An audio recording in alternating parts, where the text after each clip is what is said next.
ट्रम्पने सांगितलं होतं की माझी मुदत आहे तिथपर्यंत जर इराणने शरणागती पत्करली नाही तर मात्र आम्ही त्यांच्यावरती न भूतो न भविष्यती असा हल्ला करू. 4 तासामध्ये संपूर्ण इराण आणि इराणी संस्कृती नष्ट होऊन जाईल, असं ट्रम्पने सांगितलं. वरती त्यांनी हे पण सांगितलं आम्ही कुठे हल्ला करणार आहोत. पण ट्रम्प यांनी असं सांगितलं की त्यांचा जो निरोप्या पाकिस्तान आहे, त्या पाकिस्ताननी तातडीने इराणला जाऊन एक खलिता आणला आणि त्याच्यात 10 अटी होत्या आणि त्या अटी विचारार्ह आहेत असं आम्हाला वाटल्यामुळे आम्ही तात्पुरती युद्धबंदी स्वीकारतोय.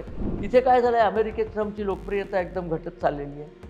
लोकप्रियता घटत असल्यामुळे अशी एक शक्यता आहे की रिपब्लिकन पक्षाला ट्रम्प ही लायबिलिटी वाटते आहे आणि उपराष्ट्रपती जे डी व्हान्स आहेत त्यांना आता पुढे आणण्याचा प्रयत्न चालला आहे की त्यांच्याकरवी ही युद्धबंदी होऊ घातली आहे.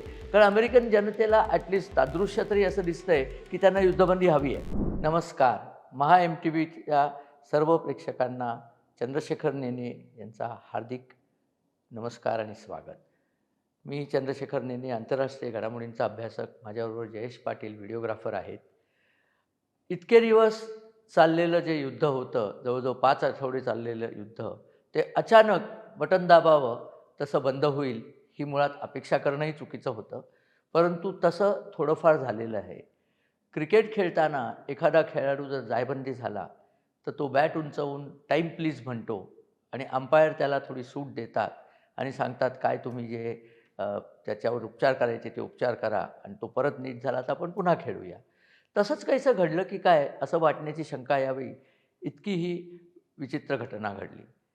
आज पहाटे 5 वाजेपर्यंत म्हणजे भारतातले 5:30 आणि इराणमधले पहाटेचे 3 आणि अमेरिकेतले संध्याकाळचे 8 वाजेपर्यंत कालचे, ट्रम्पने सांगितलं होतं की माझी मुदत आहे तिथपर्यंत जर इराणने शरणागती पत्करली नाही तर मात्र आम्ही त्यांच्यावरती न भूतो न भविष्यती असा हल्ला करू. 4 तासामध्ये संपूर्ण इराण आणि इराणी संस्कृती नष्ट होऊन जाईल, असं ट्रम्पने सांगितलं. वरती त्यांनी हे पण सांगितलं आम्ही कुठे हल्ला करणार आहोत. तर आम्ही तुमच्या सगळ्या ज्या पॉवर स्टेशन आहेत ती पॉवर स्टेशनवर हल्ला करून तुम्हाला अंधकारात ढकलून देऊ. तुमचे जे डिफेन्स एस्टॅब्लिशमेंट आहेत त्या डिफेन्स एस्टॅब्लिशमेंट आधीच आम्ही ती सगळी मोडून काढली आहेत, पण उरली सुरली असतील ती पण आम्ही सगळी नष्ट करू. तुमचे रेल्वे लाईन आम्ही उधळून टाकू, उद्ध्वस्त करू आणि पूल पाडू तुमचे. तर इराणनी काय केलं, इराणची राजवट जी आहे ती IRGC ज्याला आपण म्हणतो, इराणियन रिपब्लिकन गार्ड कोर, ते खरे सत्ताधारी आहेत. बाकी सगळे मुल्ले मौलवी आणि लोकनियुक्त अध्यक्ष वगैरे ते सगळे नामधारी आहेत असं वाटण्यासारखी परिस्थिती सध्या इराणमध्ये आहे. IRGCचीच सगळी तिथे चालते. तर IRGCमध्येही 2 फॅक्शन्स झालेले आहेत. एक गटाचं म्हणणं असं आहे की शरणागती पत्करावी, दुसरा गट म्हणला की अजिबात शरणागती पत्करायची नाही. आणि असं त्यांचं भांडण चालू असताना त्यांनी एक विचित्र निर्णय असा घेतला होता की इराणमधली स्त्रिया आणि मुलं ही आणून त्यांनी प्रत्येक पुलावर उभी केली. पुलावर उभी केली, तसंच त्यांचं जे जनरेटिंग स्टेशन होतं तिथे नेऊन ठेवलं. जिथे जिथे ट्रम्प बॉम्बफेक करणार होता त्या सगळ्या ठिकाणी त्यांनी जिवंत अशी माणसं आणून उभी केली.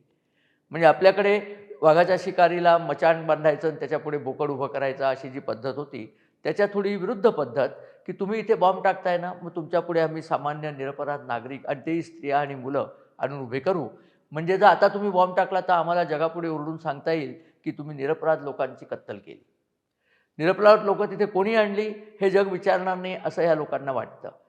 परंतु या धमकीचा परिणाम झाला म्हणून म्हणा किंवा अनेक काही कारण असेल, कारण काही सांगितलेलं नाही ट्रम्प यांनी. पण ट्रम्प यांनी असं सांगितलं की त्यांचा जो निरोप्या पाकिस्तान आहे, त्या पाकिस्ताननी तातडीने इराणला जाऊन एक खलिता आणला आणि त्याच्यात 10 अटी होत्या आणि त्या अटी विचारार्ह आहेत असं आम्हाला वाटल्यामुळे आम्ही तात्पुरती युद्धबंदी स्वीकारतोय, युद्ध तहकूब करतोय. थांबवलं नाही आहे, थांबवलं आहे पण संपवलं नाही आहे.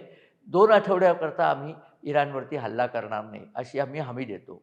आणि इस्रायलने त्याला म्हणजे नाखुशीने का होईना पण संमती दिली. पण इस्रायलने एक पुष्टी जोडली की हा युद्धबंदीचा ठराव फक्त इराणबद्दल आहे. हिजबुल्लावरती आम्ही जी लेबनॉनमध्ये कारवाई करतोय त्याच्यात काही खंड पडणार नाही. आता ही मुदत होती इराणचे पहाटेचे 3 वाजता. इराणमध्ये पहाटे 3 वाजेपर्यंत घालमेल चालू होती की ट्रम्प हे ऐकणार की नाही. हा संदेश तर पाकिस्तानने पोचवला होता. पाकिस्तान सगळीकडे टेंबे मिळवत होता की मी युद्धबंदी घडवून आणली. प्रत्यक्षात तसं काही नव्हतं. कारण हा जो संदेश ट्विटरवर शहबाज शरीफने टाकला, त्याच्यातसुद्धा त्यांनी हे टाकलं होतं की हा अमेरिकेतनं आलेला ड्राफ्ट आहे. म्हणजे तिथेसुद्धा त्यांना एवढी अक्कल नाही की ते अमेरिकेतनं आलेला ड्राफ्ट हे शब्द पुसून तो टाकावा. त्यामुळे लोकांना कळलं की हे कुठनं आलंय. पण या ड्राफ्टची तुम्ही कलमं वाचली, तर ती सगळी इराणला पसंत होणारी कलमं आहेत. सगळं गौडबंगाल आहे. ते एकदम लक्षात येत नाही काय चाललंय ते. त्या कलमांमध्ये शेवटचं कलम असं आहे, की लेबनॉनसह सर्व आघाड्यांवर शत्रुत्वाची समाप्ती. इस्रायलने तर सांगूनच टाकलंय, की लेबनॉनवरती समाप्ती वगैरे काही नाही आहे. आम्हाला लेबनॉन आमच्या इथे सुरक्षेला धोका आहे, त्यामुळे आम्हाला ते मोकळं करायचंच आहे. त्याशिवाय ती कलमं काय आहेत, तर होर्मुझच्या सामुद्रधुनीवर इराणचं नियंत्रण कायम राहील. आता हे कलम जर अमेरिकेला मान्य असलं, तर लढाई केली कशाला? कारण लढाईच्या अगोदर होर्मुझची सामुद्रधुनी मोकळीच होती. तिथे इराणचं नियंत्रण नव्हता, सौदी अरेबियाचं नियंत्रण होतं, कोणाचंच नियंत्रण नव्हतं. ओपन सीचे जे कन्व्हेन्शन असतात, United Nations convention on open seas, UNCLOS म्हणून जे आहे, laws of open seas, UNCLOS, त्याचे तिथे कायदे चालायचे आणि तिथनं कुठल्याही जहाजाला, शत्रू जहाज असो किंवा शत्रू म्हणण्यापेक्षा लष्करी नौदलाचं जहाज असो किंवा मालवाहू जहाज असो, त्यांना परवानगी होती. ओपन सी होता तो. इराणने एकतर्फी त्याच्यावरती बंदी लादली. खरं म्हणजे दुसरा भाग ओमान आणि UAEच्या ताब्यात आहे. परंतु इराणने बंदी लावली, कारण बळी तो कानपळी. आणि त्याचे परिणाम सगळ्या जगभर उमटले, त्याचे पडसाद जगामध्ये उमटले आणि जगामध्ये तेल आणि गॅस याचं शॉर्टेज निर्माण झालं. इराणने ही जगाची दुखती रग पकडून ठेवली होती. मला वाटतं अमेरिकेच्या या युद्धबंदीमागे ते एक कारण असावं, की अमेरिकेची सगळी मित्रराष्ट्र अमेरिकेकडे विनवण्या करत होती, की तो होर्मुझ मोकळा करून द्या आणि अमेरिकेला तो लष्करीदृष्ट्या मोकळा करता येत नव्हता.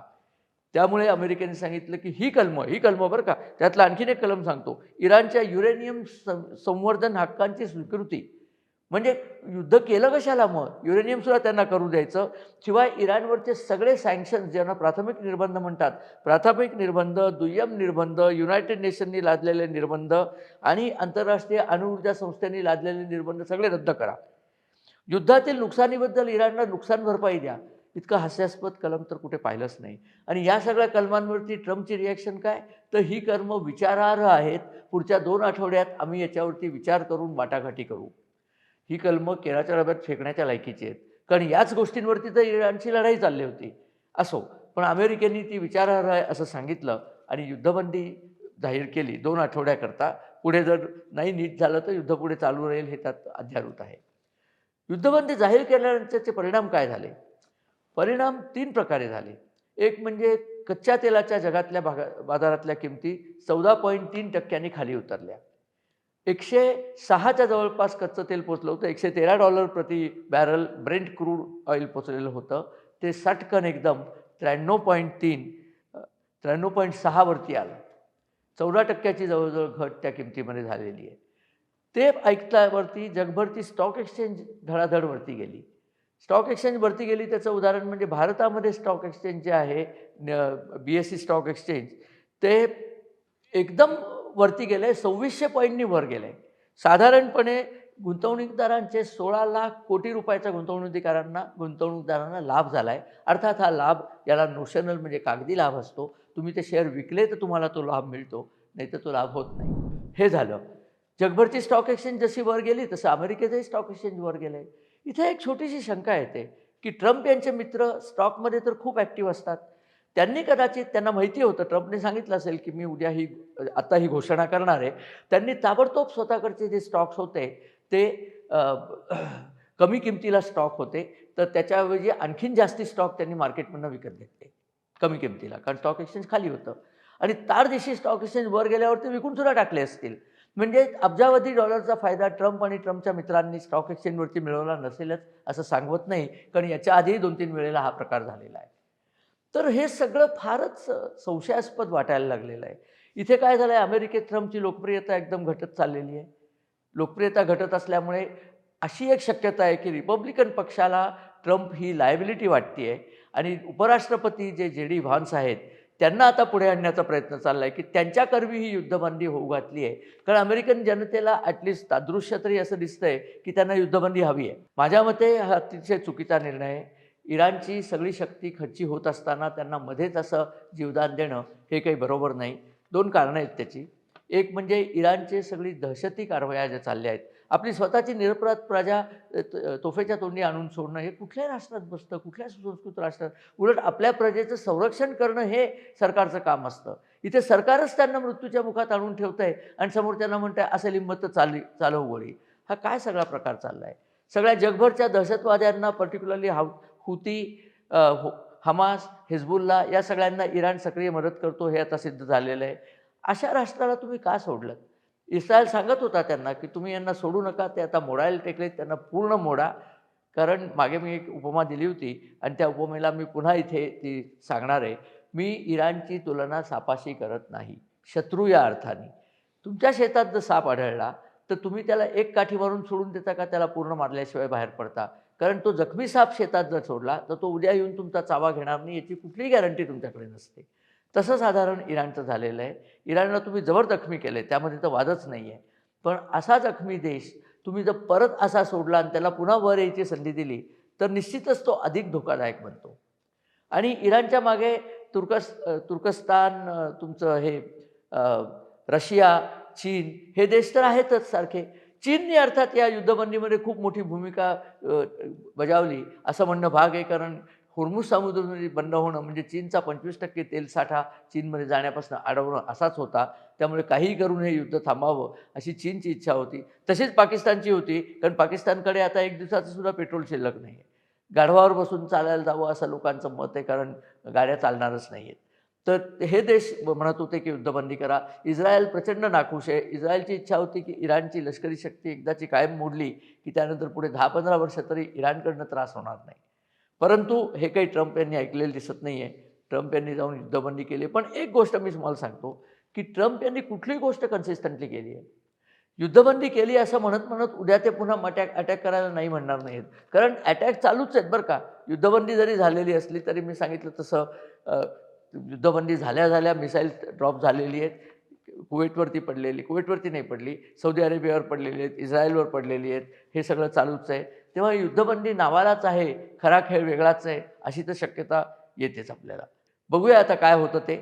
या युद्धबंदीचा परिणाम स्टॉक मार्केट वाढण्यात झाला आहे आणि लगेच त्याचं श्रेय ट्रम्प यांनी घेऊन टाकलं आहे की मी युद्धबंदी केल्यामुळे जगाची सुबत्ता आणि सुरक्षा मुबलक राहील याची मी खात्री घेतो.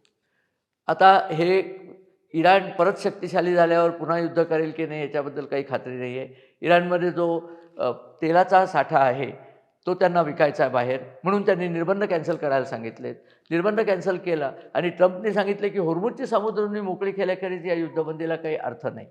मग काय तुम्ही होर्मुझमध्ये पहारेकरी बसवणार? हो, आम्ही आमचे नौका होर्मुझमध्ये तैनात ठेवणार आहोत. काहीही खरं झालेलं नाही आहे. बातम्या अशा आहेत की इराणनी युद्धबंदी झाल्यानंतर सौदी, बहरीन, कतार यांच्यावरती मिसाईल डागलेले आहेत. तेव्हा कोणीही या युद्धबंदीबद्दल सिरियस नाही आहे. युद्धबंदी मी म्हटलं असा टाईम प्लीज आहे. परत खेळ लवकरच सुरू होईल याची खात्री असावी. बघूया काय होतं ते. जशा घटना घडतील तसं मी आपल्याकडे नवीन माहिती आणि विश्लेषण घेऊन येणारच आहे. तोपर्यंत मला आता रजा द्यावी. नमस्कार आणि धन्यवाद. आपण आमच्या चॅनलला सबस्क्राईब करा. आपल्या परिवाराला हा व्हिडिओ शेअर करा मित्रपरिवारामध्ये आणि आपल्या ज्या कमेंट्स आणि व्ह्यूज आहेत त्या आमच्या पुढे येऊ दे. एवढं सांगून मी आपली रजा घेतो. धन्यवाद आणि नमस्कार.